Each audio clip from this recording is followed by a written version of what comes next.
They've made the fences smaller and slightly reduced the distance, but one thing hasn't changed. In this part of the world, nothing is bigger in the sport of horse racing than the Crabbie's Grand National. Way back when Des Lynam used to present the coverage on the BBC, two things were guaranteed. One was some gentle flirtation with Jenny Pittman, most of it coming from Jenny, and the second was that Des would tell us at the start of the programme that this was the day when the nation goes horse racing. Truth be told, the nation doesn't really go horse racing, or certainly not the majority of them, but it is the day when plenty of people, more than any other day in the racing year, take an interest in the sport, knit down their bookies and have a bet. They do that because to most people, horse racing is the Grand National. One is synonymous with the other, and what a Grand National we have to look forward to on Saturday. Not since the 1970s has a horse won the great race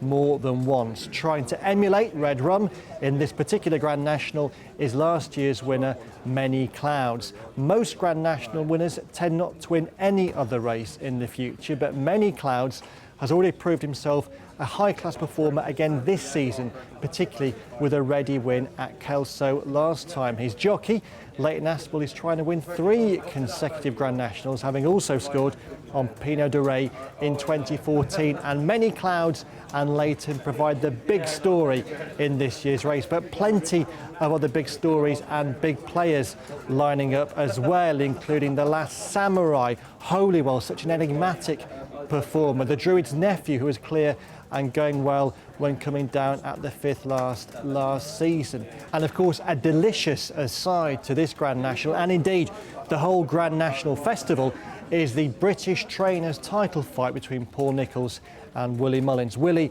is sending over more stars than ever before to Merseyside, and he'll be well represented in the big one, but not as well represented as Paul Nicholls, whose 6-strong challenge is headed by one of the race's most fascinating contenders, Silviniaco Conti, a dual King George winner with plenty of form at entry, but not over those big green spruce fences he'll face on Saturday, when also the distance he'll be tackling exceeds anything he's raced over before. And he will be one of 40 hopefuls trying to win the great race. This year's race will start 1 hour later than in recent years, with a new 5:15 start to the Grand National, aimed at boosting viewing figures on Channel 4, who sign off after 4 years on Saturday afternoon. Next year, a race that for years was synonymous with the BBC moves to Auntie's arch rival ITV for a further 4 years. Evidence of more changes taking place in the Grand National. But what hasn't changed and what won't change